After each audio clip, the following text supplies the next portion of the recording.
kebutuhan dasar manusia, supaya kita tahu bagaimana melakukan proses restitusi. Apa sih yang anak butuhkan? Nah, ada anak-anak yang butuh rasa kasih sayang dan rasa diterima oleh temannya. Itu misalnya dia berbuat sesuatu yang kita anggap pelanggaran, karena dia sebenarnya kurang kasih sayang, sehingga dia cari perhatian sama guru dan temannya. Itu kebutuhan dasar. Sama di kita tuh butuh disayang. Kalau jablay ki dia sekor-koruan ki. Sama di anak. Coba ini. Jadi cerita kalau koro-koro pasti jablay. Itu yang anak-anak juga begitu.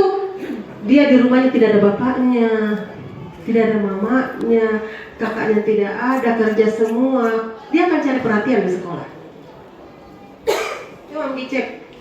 Rata-rata anak-anak yang bermasalah ada dampak-dampak pengaruh keluarganya. Rata-rata. Kemudian rasa ingin berkuasa. Nah, bilang dirinya jago, mau berkuasa di kelas. Itu kebutuhan dasar. Sama kita punya juga mungkin berkuasa. Iya loh. Bagaimana bapak ibu merasa bahwa saya punya kuasa karena saya guru. Jadi maklumi juga itu anak-anak. Kemudian ada namanya hobi mentah mengganggu.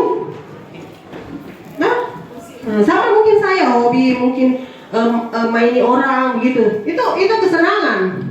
Saya senang kalau orang terganggu misalnya. Sama dengan murid kita. Nah, suka ganggu temannya, memang hobinya. Senangi. Padahal itu sebenarnya niatnya mau kayak senang-senang. Kemudian mau bebas. Mungkin terkekang di rumah. Mau nak tunjukkan kebebasannya di sekolah. Itulah dia mengganggu orang lain. Dan ada yang paling penting Bapak Ibu, bertahan hidup. Terkadang anak-anak itu dia punya sesuatu pelanggaran karena dia sedang bertahan hidup, cari nafkah. Itu yang harus digali semua itu. Kenapa sebenarnya ini anakku begini? Di mana 5 kebutuhannya yang tidak terpenuhi?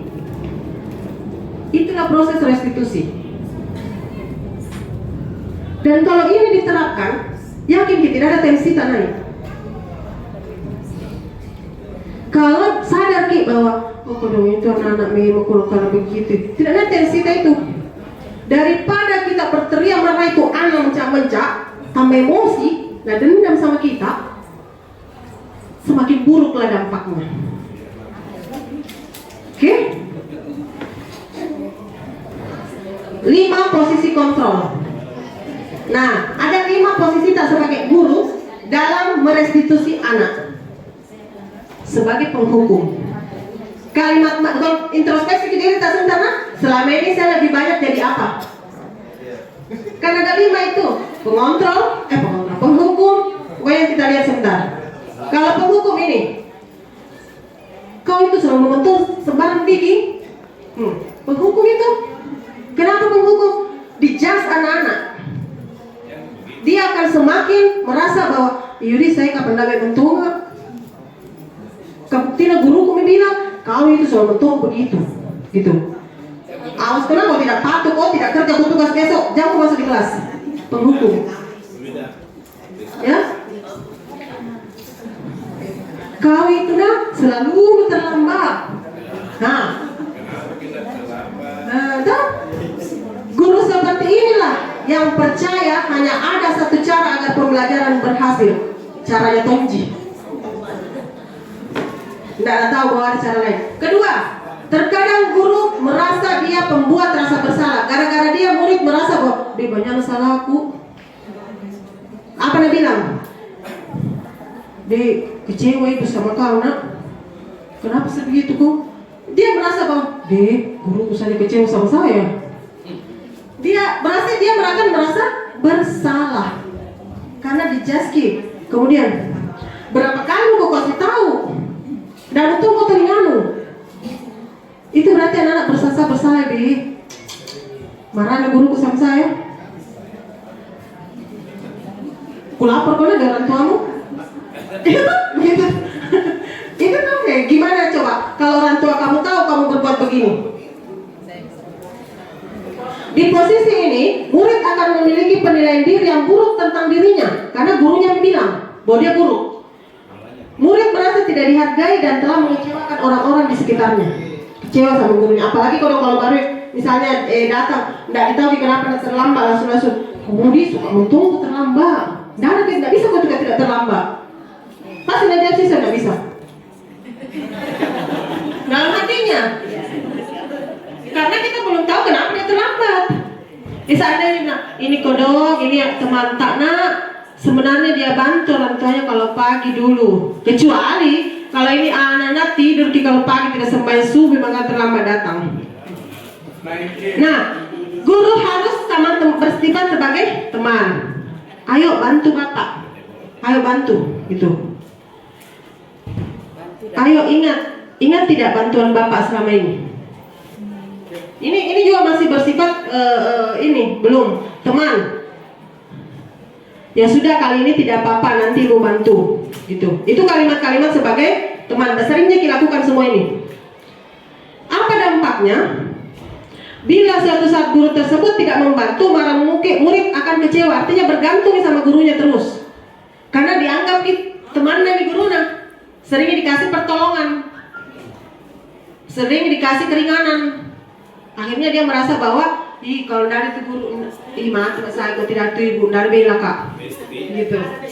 Ada bestiku Busalma itu banyak besti dan siswa. Jadi murid akan ketergantungan sama gurunya. Karena anggaplah itu suka tolong toh? Pemantau. Guru terkadang menjadi pemantau atau pengawas. Apa hukumannya? Bagus sih pertanyaannya. Apa hukumannya? Ini bagus nih. Jadi guru itu harus sebagai pemantau dan manajer. Boleh sekali-kali sebagai teman, asal jangan penghukum dan pembuat merasa bersalah. Kita guru terkadang harus sebagai teman. Kemudian pemantau.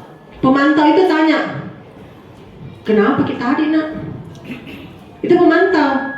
Kenapa terlambat tadi nak? Dan jangan kita tanya di depan teman-temannya. Karena anak biasa tidak mau terbuka kalau banyak dengarki. Makanya sebentar kalau sedang pelajaran tak, misalnya Emi tuh kalau terlambat tadi Emi sebentar tuh ke ruangan kita Emi nah sama ibu nah, gitu. Nah jangan ditanya kau Emi terlambat kau tadi di ruangan aku sebentar, jangan ki. Nah Emi sebentar ke ruangan ibu nadi, nanti berdua ki. Kenapa kita terlambat? Itu tadi malam aku begini. Cerita gitu karena dua ki. Sama dengan BK fungsinya kok sering. Nanti apa keyakinan kelas dulu kalau begini kita terlambat ki. Diingat sih. Kalau tidak naik ingatkan. Yang masalah kalau gurunya dia tidak ingat. Nah, sebagai manajer, posisi terakhir guru sebagai manajer. Di mana guru berbuat sesuatu bersama murid, mempersilahkan murid mempertanggungjawabkan perilakunya sesuai dengan apa yang kita yakini, yaitu keyakinan kelas. Ini tadi yang aku maksud, bilang ingat keyakinan kelas. Terus bagaimana caranya supaya tidak terlambat bagi? Itu diantar anak-anak untuk cari sendiri solusinya. Jadi tugas manajer guru bukan untuk mengatur perilaku murid, membimbing untuk mengatur dirinya. Seorang manajer bukan memisahkan murid dari temannya, tapi mengembalikan murid tersebut ke temannya yang lebih baik. Sekarang banyak memang ini materinya. Segitiga restitusi merupakan proses dialog yang dilakukan oleh guru. Ada 3 tahapan segitiga restitusi itu. Pertama, kita stabilkan dulu keadaan identitas. Misalnya, kenapa kita adina? Validasi boleh, ini kan tidak berurut. Boleh juga validasi karena ada langkah kedua, validasi tindakan yang salah, tapi tidak harus berurut ini kan. Boleh saja kita mau validasi dulu. Kenapa tadi terlambat kayak ibu? Nah mungkin kita menstabilkan dulu identitas. Iya nak biasa itu memang orang terkadang ada halangannya datang ke sekolah. Itu namanya menstabilkan keadaan supaya dia yakin bahwa ini mereka gitu. Terkadang itu ada memang si ibu juga biasanya terlambat karena tiba-tiba ada tuh tamu pagi-pagi misalnya toh tiba-tiba sakit perutnya ibu, udah siap nih ibu, kita nak kenapa ki? Dia ungkap lah itu dari malam bu ada tamu di rumah aku biasa misalnya toh itu dari malam bu tergoda main game sampai jam begini akhirnya ketiduran mak. Terus sebentar di tahap akhir kan sudah begini stabilkan identitas, sudah begini memvalidasi apa yang lakukan. Nah di sini, kira-kira misalnya kalau terlambat Ki nak, untung Ki atau rugi Ki? Rugi kamu, apa rugi tak? Tidak kudengar yang tadi apa pertamanya dibilang guruku. Kalau tidak bisa jawab begitu, kita yang pancing nih. Ditahu dia apa tadi pertama yang aku bilang waktu belum pergi datang? Tidak Bu, berarti iya Bu gara-gara terlambat mah itu. Gitu. Jadi dia yang tahu sendiri dirinya. Tapi guru harus pintar gali pertanyaan-pertanyaan yang mengajak anak untuk menjawab. Sama di kalau mengajar Ki. Ditanya anak-anak tidak ada tahu, karena bahasa tak belum nada tangkap. Ganti bahasa tak, hantar ke anak-anak sampai dia beda ya, hukuman dengan konsekuensi beda. Kalau hukuman, sesuatu yang menyakitkan harus terjadi. Artinya sakit generasi ke anak-anak. Tapi konsekuensi hanya terjadi saja, belum tentu menyakitkan si anak. Hukuman membuat anak sakit fisik untuk jangka waktu lama, dendam. Konsekuensi tidak, dia nyaman. Dia tidak nyaman, tapi tidak dendam sih. Saat itu sih, setelah itu baik sama gurunya. Ada anak itu simpan-simpan kamu tahu di gurunya, itu namanya hukuman. Itu dampak pemberian hukuman. Anak membenci kedisiplinan. Konsekuensi anak, kalau kita memberi konsekuensi, sebentar saya perlihatkan apa bedanya pemberian hukuman dengan konsekuensi. Anak menghargai disiplin. Kalau hukuman, anak-anak seolah-olah dipaksa untuk melakukan. Tapi kalau konsekuensi hanya pemberian stimulus, bisa diambil itu nak misalnya. Kalau hukuman, ambil itu sampah, gitu. Sampai anak-anak merasa bahwa kenapa saya disuruh pungut sampah, dia tidak pernah pungut sampah guruku, gitu. Itu seolah-olah hukuman. Kemudian mendorong anak menyakiti diri sendiri. Ini perbedaan konsekuensi. Mendorong anak agar mudah menyesuaikan diri. Perbedaannya ya, hukuman akan membentuk konsep diri yang buruk, konsekuensi konsep diri yang baik. Hukuman akan membuat anak belajar untuk menyembunyikan kesalahannya. Iya kan? Karena takutnya dihukum, dia bohong. Itu karena sering-sering kita memberi hukuman. Tapi kalau kita memberi konsekuensi, anak mencoba belajar untuk mematuhi peraturan, karena dia tahu apa konsekuensinya kalau saya langgar ini. Bukan karena takut. Kemudian marah, rasa bersalah, dipermalukan, merasa tak dihargai. Itu akan muncul dalam diri anak kalau kita kasih hukuman, apalagi di depan teman-temannya.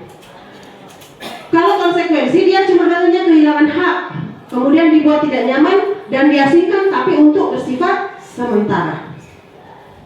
Sebentar kita lihat contoh-contohnya, yang mana hukuman, yang mana konsekuensi. Nah, berdasarkan tadi tabel itu, kesimpulannya, hukuman bersifat tidak terencana atau tiba-tiba. Tidak pernah itu dikonsep, kalau begini, konsep begini. Begitu anak-anak lewat, tidak naik jaki, langsung sini. Langsung tuh tidak pernah direncanakan bahwa mau kasih hukuman ini. Kalau konsekuensi dia terencana dan berdasar pada keyakinan sekolah. Anak atau murid tidak tahu apa yang akan terjadi dan tidak dilibatkan. Tidak dilibatkan maksudnya itu, sebentar kita lihat proses restitusi, dilibatkan anak-anak. Hukuman bersifat satu arah. Dari pihak guru yang kasih hukuman, murid hanya menerima. Kemudian tanpa melalui suatu kesepakatan. Ini yang jarang kita lakukan. Ternyata pemberian konsekuensi itu harus sepakat kedua murid dan guru. Hukuman yang diberikan bisa berupa fisik maupun psikis. Murid, anak disakiti oleh perbuatan atau kata-kata. Jangan kira bahwa dipukul berdarah tapi baru sakit anak-anak, tidak. Disakiti pakai kata-kata saja itu simpan. Itu dia anak-anak tersakiti psikisnya, bukan cuma fisiknya. Sementara konsekuensi sudah terencana atau sudah disepakati, sudah dibahas dan disetujui oleh murid dan guru. Jadi nanti itu tata tertib, kita sebenarnya harusnya idealnya kita berdiskusi dengan perwakilan peserta didik, supaya kita dengar juga maunya dia bagaimanakah, gitu. Dengan orang tua, kita harus kita libatkan orang tua. Dan murid sudah semua tata tertib itu kita sudah sosialisasikan pada saat wawancara kan. Itu harus senantiasa disosialisasikan. Pada konsekuensi, murid tetap dibuat tidak nyaman, tapi jangka pendek. Konsekuensi bisa diberikan berdasarkan sesuatu yang umumnya dapat diukur. Misalnya setelah 3 kali tugasnya tidak diselesaikan, nah berarti selama ini kan konsekuensi Bapak Ibu kasih toh? 3 kali tidak kerja tugas, ini itu namanya konsekuensi. Cuma masalahnya itu dibuat tak di awal di keyakinan kelas. Khusus IPA keyakinan kelasnya 3 kali tidak ikut di lab tidak 3 kali tidak kerja tugas. Begini ya, kita sepakat mestinya begitu. Jangan ibu begini mohe. Itu kita diskusikan dengan anak. Jangan di depan pertama pokoknya 3 kali kok tidak ikut tinggal kelas pokok. Jangan, sepakat gitu sama anak. Itu namanya pemberian konsekuensi terencana. Jadi sewaktu itu setelah anak melanggar panggil. Apa dulu kita keyakinan kelas itu sama IPA sama ibu dulu di awal. Ya bu, 3 kali tidak kerja tugas. Begini bu, konsekuensinya. Jadi sanggup kerja? Iya siap. Jangan tidak dikasih tahu anak-anak konsekuensinya tiba-tiba dihukum. Gitu, itu namanya tidak terencana. Sekarang coba dijawab bersama-sama.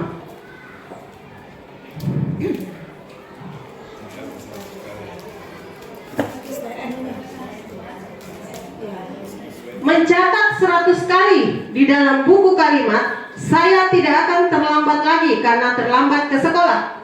Hukuman. Lari keliling lapangan basket 2 kali karena terlambat hadir di sekolah. Murid diminta untuk push up 15 kali karena tidak menggunakan masker. Menggantikan kertas tugas teman yang telah dicoret-coret. Konsekuensi. Membersihkan tumpahan air di meja tulis karena tersenggol pada saat belajar. Konsekuensi. Murid disuruh untuk mengenakan sepatu seharian di sekolah karena tidak mengenakan sepatu hitam. Murid disuruh tidak menggunakan sepatu seharian. Tidak pakai sepatu karena salah warnanya sepatunya. Hukuman. Lari keliling lapangan basket 2 kali karena terlambat 10 menit untuk pelajaran PJOK. Konsekuensi karena pelajarannya PJOK. Iya tuh olahraga Ji. Tapi kalau tidak ada hubungannya dengan pelajarannya ibu disuruh, itu namanya hukuman.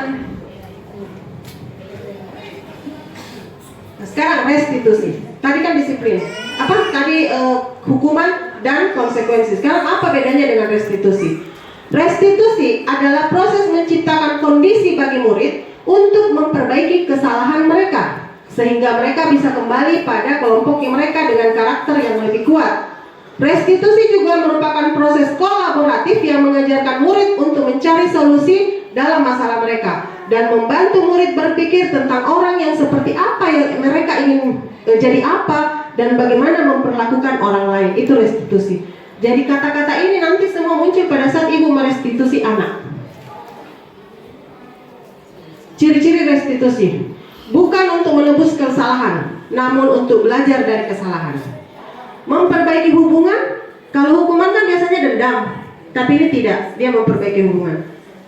Bersifat tawaran bukan paksaan. Restitusi menuntun untuk melihat diri sendiri. Restitusi mencari kebutuhan dasar yang mendasari tindakan. Jadi dari restitusi itu kita cari kenapa sih anak melakukan itu. Kita kan selama ini langsung memberi hukuman. Kita tidak tahu dia terlambat karena harus kerja dulu kah, harus pergi urusan mamanya yang sakit kah. Itu yang terkadang kita tidak gali pada saat memberi hukuman. Mestinya tanya dulu. Pada saat tanya itu, disitulah proses restitusi. Kenapa kita terlambat nak? Gitu. Nanti akhir-akhirnya ada enggak cara lain supaya kamu tidak terlambat? Kamu juga bisa bantu orang tua dulu. Gitu. Itu nanti ujung-ujungnya itu ada itu pertanyaan itu namanya restitusi. Jadi dia cari sendiri solusinya dan dia akan mulai mau melakukannya karena kita melakukan restitusi yang benar bahwa guruku sudah tahu bahwa saya begini, tapi alhamdulillah guruku tidak hukum kak, dia suruh cari ke solusi gitu. Jadi restitusi fokus pada solusi. Restitusi mengembalikan murid yang berbuat salah pada kelompoknya, maksudnya pada kelompok orang-orang yang baik. Keyakinan kelas. Mengapa bukan peraturan kelas? Kenapa bukan peraturan kelas, tapi keyakinan kelas bahasanya? Mengapa kita memiliki peraturan tentang penggunaan helm pada saat mengendarai kendaraan roda 2 atau motor? Ya, untuk keselamatan. Mengapa kita memiliki peraturan tentang penggunaan? Terus bagaimana caranya supaya tidak terlambat, Maki? Itu diantar anak-anak untuk jawab, cari sendiri solusinya. Jadi tugas manajer guru bukan untuk mengatur perilaku murid, membimbing Ji untuk mengatur dirinya. Seorang manajer bukan memisahkan murid dari temannya, tapi mengembalikan murid tersebut ke temannya yang lebih baik. Sekarang banyak memang ini materinya. Segitiga restitusi merupakan proses dialog yang dilakukan oleh guru. Ada 3 tahapan segitiga restitusi itu. Pertama, kita stabilkan dulu keadaan identitas. Misalnya, kenapa kita adina validasi? Boleh, ini kan tidak berurut. Boleh juga validasi kan ada langkah kedua, validasi tindakan yang salah, tapi tidak harus berurut ini kan. Boleh saja kita mau validasi dulu. Kenapa tadi terlambat kayak ibu? Nah, mungkin kita menstabilkan dulu identitas. Iya, nak biasa itu memang orang terkadang ada halangannya datang ke sekolah. Itu namanya menstabilkan keadaan. Supaya dia yakin bahwa ini marah kak, gitu. Terkadang itu ada memang si ibu juga biasanya terlambat karena tiba-tiba ada tuh tamu pagi-pagi, misalnya tuh tiba-tiba sakit perutnya ibu, udah siap nih ibu. Kita ya nak kenapa Ki? Dia ungkap lah itu. Dari malam bu ada tamu di rumahku, misalnya toh kita di malam bu tergoda kan main game sampai jam begini akhirnya ketiduran mak. Terus sebentar di tahap akhir kan sudah begini stabilkan identitas, sudah begini memvalidasi apa yang lakukan. Nah di sini kira-kira misalnya kalau terlambat Ki nak, untung Ki atau rugi Ki? Rugi kamu, apa rugi tak? Tidak kude yang tadi apa pertamanya dibilang guruku. Kalau tidak bisa jawab begitu, kita yang pancing nih. Ditanya apa tadi pertama yang aku bilang waktu belum pergi datang? Tidak bu, berarti iya bu gara-gara terlambat mah itu. Gitu. Jadi dia yang tahu sendiri dirinya. Tapi guru harus pintar gali pertanyaan-pertanyaan yang mengajak anak untuk menjawab. Sama di kalau mengajar Ki. Ditanya anak-anak tidak ada tahu karena bahasa tak belum nada tangkap. Ganti bahasa tak, hantar ke anak-anak sampai dia bisa jawab itu. Kemudian bisa jadi tidak terlambat. Iya bisa Ibu. Kira-kira bagaimana caranya? Itulah namanya menanyakan keyakinan. Kira-kira bisa tidak terlambat nak? Bisa Ibu. Itu terlambat keyakinan kelas tak ada dulu itu. Ada Bu. Ada konsekuensinya tuh? Iya Bu, ada Bu. Kira-kira supaya tidak terlambat lagi, apa yang harus dilakukan nak? Iya Bu, tidak Bu, tidak ibu begini Bu, tidak ibu begini Bu. Ya betul itu nak, kita itu bilang bukan ibu. Ya terus nak, ditanya ingat ke konsekuensinya kalau kita lambat. Gitu. Kalau terlambat Ki, bagaimana kalau kerja Ki nak? Untung kita rugi kalau terlambat kita kerja. Rugi kan Bu, apa kira-kira dampak positif, ada dampak negatifnya kalau terlambat kita kantor? Tidak tahu Ki. Tanya nih, kira-kira tidak dipecat Ki, kira-kira rugi kalau dipecat, rugi kabun dari gajiku. Misalnya tuh namanya begitu. Jadi apa hubungannya nanti kantor? Kalau terbiasa Ki nak melanggar, terus terlambat di sekolah, terbiasa Ki bangun siang sampai tak kerja begitu Ki nak. Itu pemberian keyakinan diri. Bagaimana itu muncul dari dalam dirinya anak-anak bahwa ternyata itu terlambat tidak baiknya. Jangan langsung dihukum. Angkat satu kaki telinga musim di meja. Tambah nasu yang anak tambah dendam kan tidak tahu kenapa kalian anak terlambat. Apakah dampaknya ini kau terlambat kak? Belum pernah tahu itu anak-anak. Itulah tugasnya kita guru sebagai manajer di situ. Dengan melakukan 3 tahapan restitusi. Apa tadi satu? Menstabilkan dulu identitas. Kedua, validasi tanya penyebabnya. 3, menanyakan keyakinan apa yang harus dia lakukan, apa solusinya. Jangan dulu tanya kita. Makanya jangan ku tidur tengah malam, jangan ku main game. Tapi tanya dengan pertanyaan ini, apa manfaatnya itu dapat dari game nak? Dia jawab, pasti dia mulai berpikir, senang tidak Bu? Tapi senang Ki, ada dampaknya tidak? Iya Bu, ada terlambat Kak. Tanya dia lagi tentang dampaknya terlambat. Bawa nih sampai di akhir nanti yang tua nih, kalau tua nih tidak sembahyang apa, bawa nih semua ke situ. Terima kasih, ini dari tadi ditunggu-tunggu pasti tuh. Oke, silakan sambil makan kuenya Bapak Ibu. Anggaplah Jumat sedekah saya dan juga sebagai ucapan terima kasih saya karena telah menghadiri diseminasi ini dalam rangka kaitan tugas saya. Silakan kalau ada yang mau bertanya, silakan. Silakan Bu Emi, Bu Hasmi. Terima kasih Bu atas kesempatan yang diberikan kepada saya. Bismillahirrahmanirrahim. Assalamualaikum warahmatullahi wabarakatuh. Waalaikumsalam warahmatullahi wabarakatuh. Terima kasih atas kesempatan yang diberikan kepada saya. Yang saya mau tanyakan tadi di situ mengenai misalnya menanyakan kalau ada siswa yang apakah itu terlambat memberikan keyakinan kepada siswa bahwa begini yang sebenarnya. Pertanyaan saya di sini Bu, di manakah misalnya anak-anak diberikan pertanyaan seperti itu? Tadi Ibu kalau tidak salah dengar bahwa ditanyakan anak-anak jangan pada saat banyak siswa misalnya. Nah katakanlah sementara kita mengajar ada anak-anak 1 atau 2 yang terlambat. Di mana waktunya kita menanyakan seperti itu? Karena kalau misalnya di dalam kelas pasti banyak siswa, yang kedua juga mencerita terlambat. Selanjutnya kalau misalnya kita mau tanyakan nanti pada jam istirahat atau jam berikutnya, sedangkan kita juga mengajar sampai jam terakhir. Nah, bagaimana solusinya itu begitu? Terima kasih. Sekian. Assalamualaikum warahmatullahi wabarakatuh. Waalaikumsalam warahmatullahi wabarakatuh. Di kelas tidak boleh permalukan siswa, itu yang pertama ya. Tapi pasti anak-anak tahu bahwa itu tadi dipanggil sama ibu guru. Karena kasih bilang, dulu mungkin supaya tidak terlambat materita. Disuruh dulu itu yang terlambat.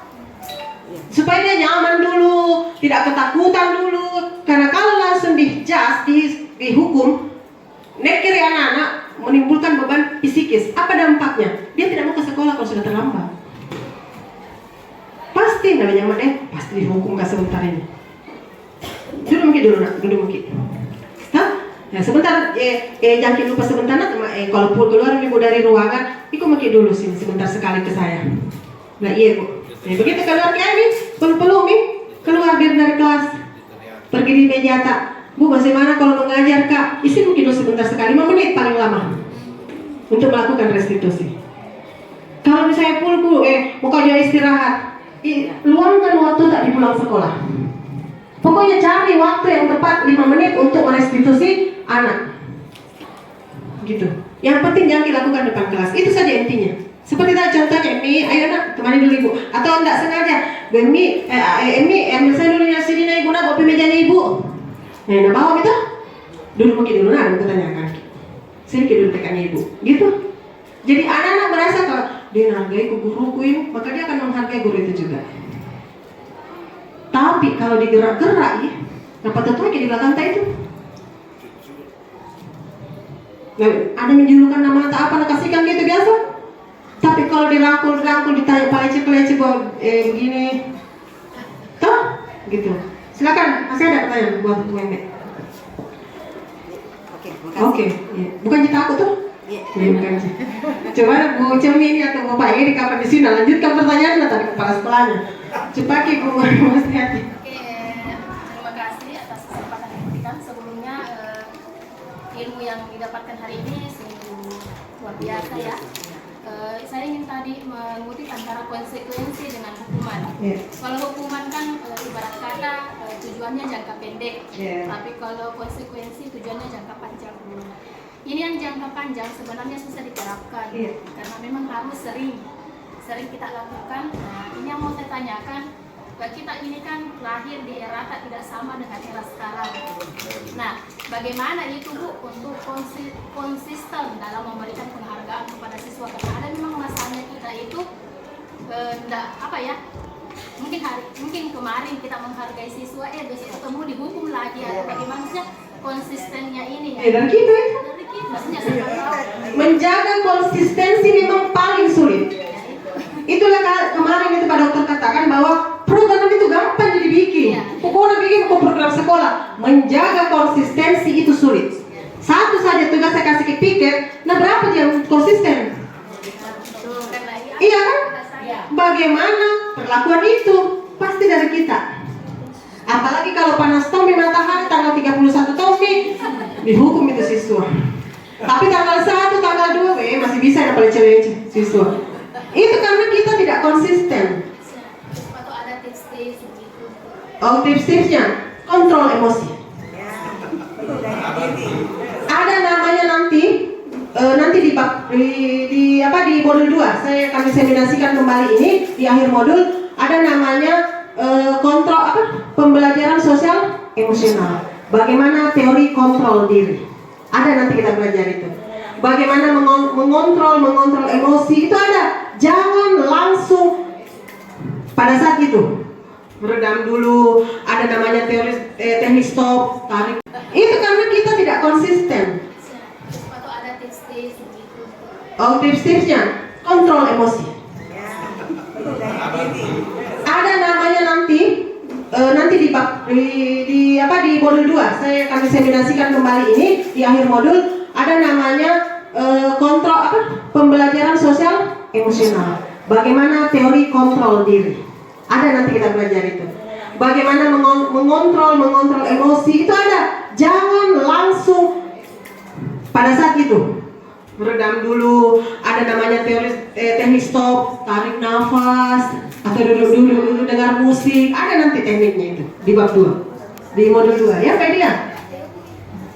Gitu. Jadi intinya satu aja, kontrol diri. Tanamkan bahwa saya ini guru itu ditiru, digugu dan dicontoh. Tuturi Handayani. Di depan kita sebagai contoh, di samping kita penyemangat, di belakang kita pendorong. Itu makna tuturi Handayani. Mungkin selama ini dihafal Ji Ingarso Sungtolodo, Imadia Mangunkarso, tuturi Handayani. Itu namanya Tripika. Tapi tidak tahu maknanya. Bahwa di depan ini terkadang guru harus terkadang di depan, di samping dan di belakang. Untuk anak-anak yang begini kita di depan, tapi anak-anak yang karakter begini kita di sampingnya, dan anak-anak yang begini kita di belakangnya. Jadi jangan selalu di depan, guru. Jangan hanya sebagai pengontrol. Bahwa kita ke kiri, anak-anak ke kiri, gitu. Jangan. Tiga posisi guru itu di Tripika itu. Masih ada Wasni ya? Silakan Bu Memlela, Pak Edi juga. Pak Edi sebentar kembalikan pertanyaan ke guru penggerak tadi. Assalamualaikum warahmatullahi wabarakatuh. Ada kaitannya tadi dengan pertanyaannya Ibu, jika ada yang anak-anak yang melanggar atau ada sesuatu, kita harus panggil tersendiri. Nah kemarin kebetulan saya kelas 8A itu, tidak apa-apa sebut namanya, Anto. Dia bully temannya, dia kata-katai berjerawatan, apalah inilah. Akhirnya temannya itu menangis di luar. Saya pas lewat, saya tanya kenapa dia menangis nak. Dia bilang, Anto Bu, dia bilang kak begini. Saya masih di kelasnya Anto, karena kebetulan tidak ada gurunya. Dengan tujuan saya supaya satu kali ngomong, yang lain juga dengar. Saya ngomong sama Anto, coba kita menggambar, nak menggambar saja. Orang kah atau apakah Anto gambar, baru saya bilang jeleknya, bagaimana perasaanmu. Seperti juga yang menciptakan ini, temanmu nak, kalau bully diperkatai begini mukanya, pasti otomatis saya kembalikan ke sama kamu Nanto. Sakit perasaanmu, kalau langsung kau bilang kok jeleknya nih gambarmu Anto, bagaimana perasaanmu. Terus besoknya Anto tidak datang, sakit. Saya khawatir jangan sampai gara-gara kemarin saya bilang begitu. Dia sakit, saya bilang sama walinya, mana Bu Wajibaya, wih Bu Wajibaya bukan gara-gara saya nak sakit, karena tidak ada kuliah masuk ini di pelajaranku, karena saya bilang kemarin coba aku menggambar, baru saya cala-cala gambaranmu, kira-kira bagaimana perasaanmu. Tapi saya di depan temannya dengan harapan, dengan tujuan, satu kali saya ngomong teman-temannya bisa. Nah, ini pengalaman ya, pengalaman. Iya, pengalaman. Jadi Memel merefleksikan diri bahwa jangan sampai karena dia malu sama temannya ini sampai dia merasa depresi atau apa tidak datang ke sekolah.